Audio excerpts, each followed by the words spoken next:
Crime and no punishment. Manhattan's DA under fire from Republicans for indicting President Trump while allowing violent criminals to go free in the city. The House Judiciary Committee will hold a hearing they say will, quote, examine how Bragg's pro-crime, anti-victim policies have led to an increase in violent crime and a dangerous community for New York City residents. Well, Bragg's office says, don't be fooled. The House GOP is coming to the safest big city in America for a political stunt. Joining me right now is House Judiciary Committee Chairman Jim Jordan. Mr. Chairman, great to see you. Thanks so much for being here. Good to be with you. So New York Congressman and former Trump impeachment lawyer Dan Goldman says that this hearing on Monday is a waste of taxpayer dollars to support Trump's legal defense. And you say? I think the mom who lost a son who served our country and was killed there in New York, when people hear her testimony, they won't think it's some kind of stunt. We want to hear from the victims, the families, the people in Manhattan, the people in New York who've been impacted by this surge in crime that has happened because you have DAs who are more focused on coddling criminals than they are putting them behind bars and making sure families and individuals and communities and business owners are impacted by the surge in crime we have seen because of those policies. And that's what this hearing is about. And I think also, frankly, Maria, there'll be this decision Bragg has made to be political and go after his political opponent versus what he should be doing, which is putting bad guys behind bars so they don't bring harm to the community. Well, we've seen the numbers, and it is a scary situation in New York right now. I live there, and I'm wondering if the media is actually communicating this to the public. I saw your tweet this week. You said C-SPAN covered Democrat-run field hearings in the past, but so far have refused to cover Republican-run Judiciary Committee field hearings. Why? So do you think C-SPAN will cover your hearing on Monday?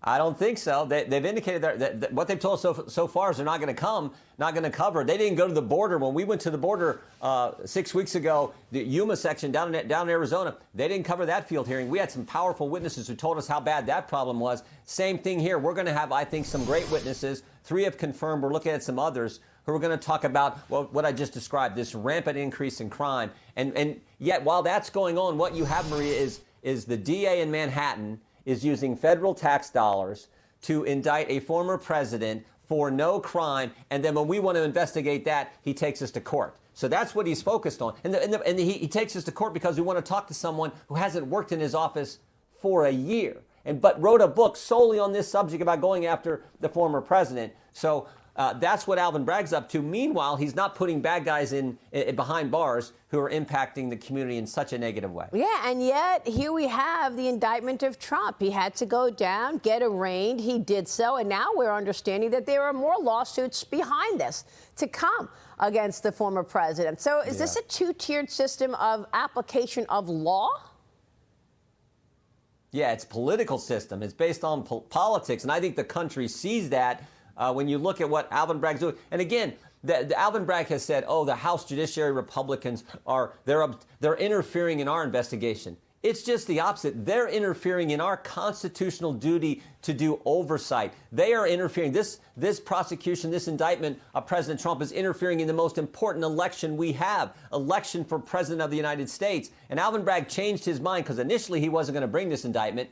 Then he changes his mind. And what happened in between that flip-flop? President Trump announces he's running for president, and he's winning. He's leading in every single poll. And so Alvin Bragg decides he's going to go after the other party's leader in the election for president, and that's what he does. Yeah. And one of the things we'd like to know, too, is, frankly, was the Biden White House or the Biden DOJ, were they consulting? Was there any kind of coordination between them and the DA's office there in Manhattan?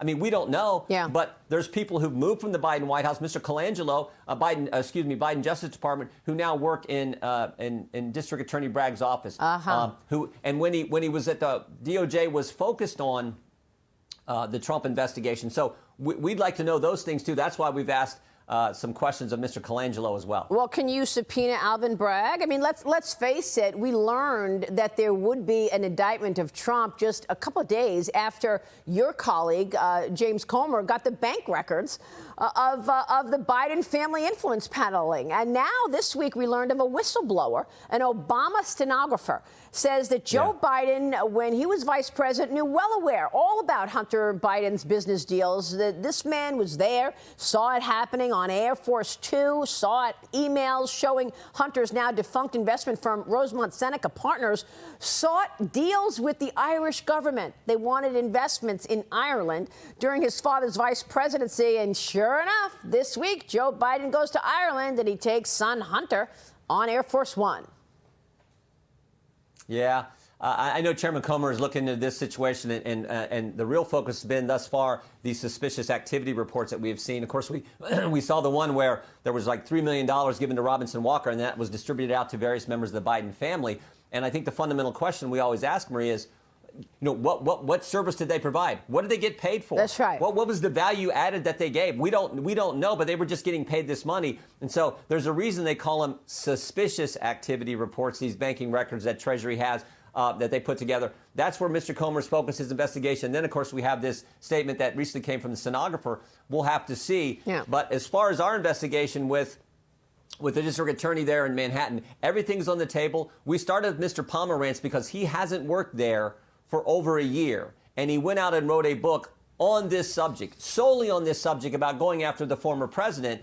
And we feel like if you're going to go write a book and you're going to be the catalyst for helping convince the left to pressure Alvin Bragg to do this, which is what we think happened, we think you should answer our questions. And that's why we've subpoenaed him and want to talk to him. But, of course, Mr. Bragg has sued us, taken us to court. We will file our brief on Monday. The arguments will be made on next Wednesday, and we'll see what happens. But everything is on the table because we think we owe it to the American people.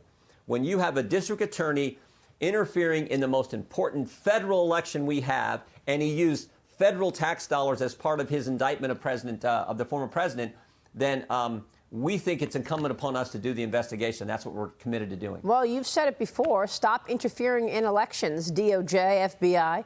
We're going to be watching your hearing, Mr. Chairman. Thank you. Thank you. All right, House Judiciary Committee Chairman Jim Jordan.